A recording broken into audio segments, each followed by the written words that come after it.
Fantastic. Okay, well, I'm Julian Kosloff, and I'm here with Stephanie Bullock from Kosloff Architecture. And we're presenting the Gatwick Private Hotel, which is a conversion of two empty ground floor shells into a single family home, which is actually for a family of 5. So the site is the ground floor of the former Gatwick Private Hotel, which is located in the heart of St Kilda, shown here. So following a much longer history of Indigenous occupation on the site, the more recent history of St Kilda and the Gatwick has been one of multiple cycles of gentrification, densification, and then decline, which have then repeated. So the Gatwick was constructed in the interwar period, opening originally as a luxury residential hotel in 1937, and eventually purchased by the Carboni family in the 70s, who ran it as a rooming house up until about 4 years ago, when it was sold to Channel 9 and used for season 14 of the renovation show, The Block. This saw the renovation of the top 3 floors of the building and addition of another level, but excluded the ground floor, which is what we purchased in late 2019. So the building itself was constructed in a restrained Spanish mission style, and its fortunes have really mirrored the changing socioeconomic circumstances of St Kilda over time. Its heritage listing applies just to the external building fabric, and much of the intact interior fabric was unfortunately lost during the process of making the block. So there was no requirement for us to obtain a heritage permit for the internal works, but we chose to, voluntarily engage with the history and the heritage of the building, and it was really the key design driver for the project. And further to that, we really imagined, the interiors forming a dialogue with the history of the building and the remnants of the original that still remained. So these photos show the condition of the shells when we purchased them, with a significant amount of interior fabric removed. A new opening structure and infrastructure for the floors above, inserted in an entirely unsympathetic manner. What little interior fabric remained was largely detached from its original location. Despite this, we felt there was still enough of the original fabric that could be used as a starting point for that dialogue, and that there was still an opportunity to retain some sense of the building's complex history.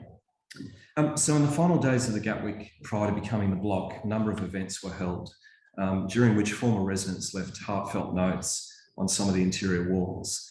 There were also a few intact residual internal elements, namely 2 sections of ornate Jacobean-style wooden panels, which have been retained and reinstalled in each of the 2 foyers. So this is a plan of the original ground floor of the hotel when it opened, noting that a number of rooms, particularly these 2 lounges on the south, were then further subdivided in the time that it was used as a rooming house. And then this is an overlay of the plan as we inherited it. And you can see the pink basically was what was there. You can just see how many of the original walls were actually removed during the filming of the block. And this is the plan as it is now, which includes 2 new entries to the main apartment shown in pink, one from each of the foyers, both located behind the retained heritage panels. And then 4 bedrooms are located on the south side, all sharing access to a common deck, with living spaces and separate self-contained studio and event space on the north, and a central service core occupying what was originally the central hallway of the rooming house. We're also interested, in how the future narrative of the site might evolve. And so there's a long-term master plan that we have for the site, which would see the separation of this area, currently the master bedroom, into another self-contained studio, which would effectively continue that cycle of densification that we mentioned before.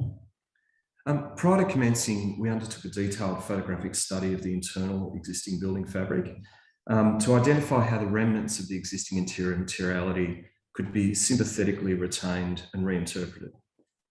So wherever possible, existing elements such as detailed plaster mouldings were retained and preserved rather than restored, as well as exposed brickwork that indicates where the walls that were removed were formerly located. And we revisited these studies once construction commenced, as we were living, just a few hundred metres away from the site, which allowed us, to refine and adjust this approach as the project progressed.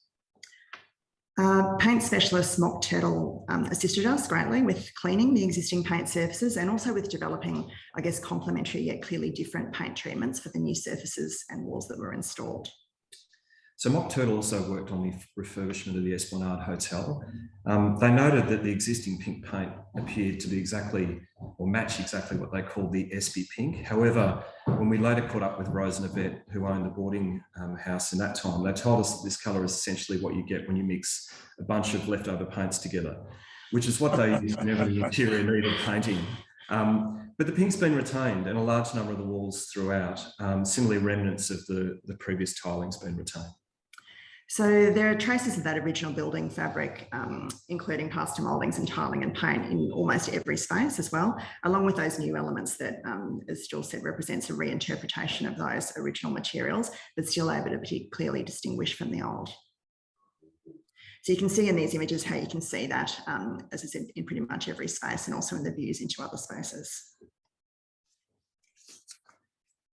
Wherever possible, original finishes have been preserved, and in some areas, peeling paint has been taken back through various layers to reveal much older colours. And so leaving these traces allows you to clearly read the original scale and location of the previous rooms throughout every single wall in the building. Having these remnants visible in almost every space in the house is central to the living experience here, whilst creating a new narrative with new possibilities. So this shows that original kind of pink overlay plan overlaid onto our current plan. And you can see here that you can really read the finer grain of those original rooms, even though the actual space is now much larger. Because what little original fabric remaining was largely detached from its original location, any existing materials, including floorboards and skirting boards, were carefully removed and collected for reinstatement, primarily in the studio or event space.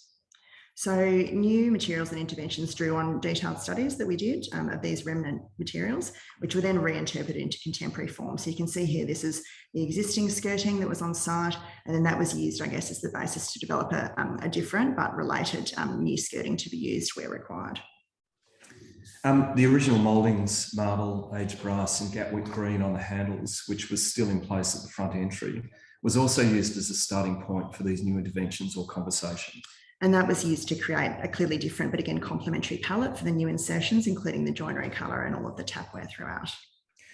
So we view our current home, the Gatwick, as just part of a long and ongoing narrative that now contains not only the carefully preserved messages from former inhabitants, but also relics from our family encased in the walls during construction.